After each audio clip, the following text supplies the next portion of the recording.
Մարտի 13-ին ադրբեջանական կողմը շտապեց հայտարարել այն մասին, որ Հայաստանի և Ադրբեջանի միջև կնքվող այսպես կոչված խաղաղության պայմանագրի վերջին չհամաձայնեցված երկու կետերը համաձայնեցվել են։ Հայաստանի Հանրապետությունը ընդունել է Ադրբեջանի պահանջները համաձայնության գալով պայմանագրի վերջին երկու կետերի շուրջ, համաձայն որի Հայաստանը պետք է միջազգային ատյաններից ետ վերցնի բոլոր հայցերն ընդդեմ Ադրբեջանի և Հայաստանի սահմանից պետք է դուրս բերվեն երրորդ երկրի ուժերը։ Այս առնչությամբ Հայք Նյուզը հարցում է իրականացրել Երևանում, պարզելու թե քաղաքացիներն ինչպես են ընդունել խաղաղության պայմանագրի հաստատման մասին լուրը։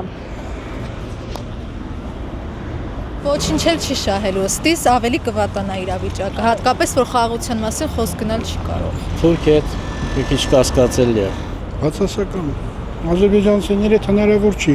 նորմալ պայմանագիր կնքել, այսօր կպայմանավորվեն, վաղը կխաբեն, ունես որ ոչ մի լավ բան դրանից չեմ սպասում։ Շատ բարդ հարց է։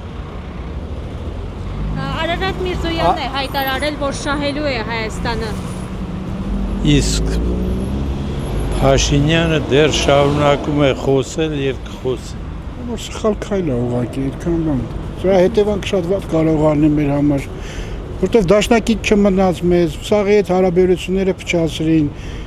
Ինչ ասեմ, տանում են կործանման։ Այդ ինչ պայմանագիր է, ես դա Ադրբեջանի հետ խաղաղության պայմանագիր է կնքում եւ երկու կետեր։ Չի շահել, բանը։ Ղալատ անում, գնա այդ Փաշինյանին ասա դու ղալատ ես անում։ Ես իմ ընկերն համաձայն եմ իր հետ։ Իսկ ինչ վտանգների առաջ եք անկել Հայաստանը։ Մենք ճիշտ ասած այս քաղաքականությունով չենք զբաղվում, չեմ կարող ասեմ, բայց վտանգ ամեն դեպքում կա, էլի։ Չգիտեմ։ Այսօր ինչ ճանաչում եք դուք Արցախը տանք Ադրբեջանն ու վերջնակետ Նիկոլ Փաշինյանի պես եք մտածում դուք։ Ամենայն դեպս նրանց վերած քաղաքականությունը ըստիս խելքին մոտ չէ։ Ադրբեջանի հետ խաղաղություն հնարավոր է։ Բացարձակ։ Այդ դեպքում ինչու է այս իշխանությունները գնում խաղաղության։ Այդ արդեն նրանց պետք է հարց տանք։ Նրանց պետք է հարց տանք։ Ոչ, դա չէ։ Իհարկե ոչ։ Թուրքի հետ կլինի խաղաղություն կնքել, ոչ։ Միանշանակ։ Չեմ հասկանում ինչի համար այդ ամեն ինչը տենց, բայց մեկը ես դեմ եմ, որպեսզի լինի խաղաղություն այդ ազգի հետ։ Պետություն էլ չի, որովհետև պատմություն չունի։ Ես չեմ ճանաչում ստեղ իշխանության։ Չգիտեմ։ Իմ համար մեկը արդեն Վատ։ Չէ, չեմ հավատում։ Խաղաղությունը լավ է, բայց թուրքերին հավատալ պետք չի։ Ուղղակի իրանց չենք հավատում։ Մենք շատ բան ենք ուզում, բայց իրանք պետք է ուզենան։ Այդ լրիվ տարածքները իրանք վերցրեցին։ Բայց ինչի ինքը իր տարածքը ուզեց, բայց մերոց ասում է դուք հանկարծ տարածքային պահանջներ չներկայացնեք։ Հնարավոր չի։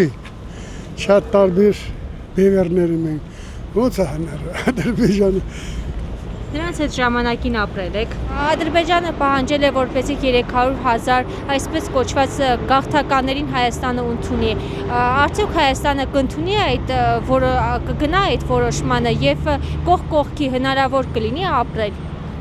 Դե առաջինը տեսնելով կբերեն։ Կբերեն, բայց կասկածում են կգան թե չեն գա։ Դժվար իրան գան։ Բայց կառավարությունը կընդունի։ Հա, կընդունի, բայց Բացասական բանը ոնց են ասում, Փաշինյանի խոսքին հավատ չասում։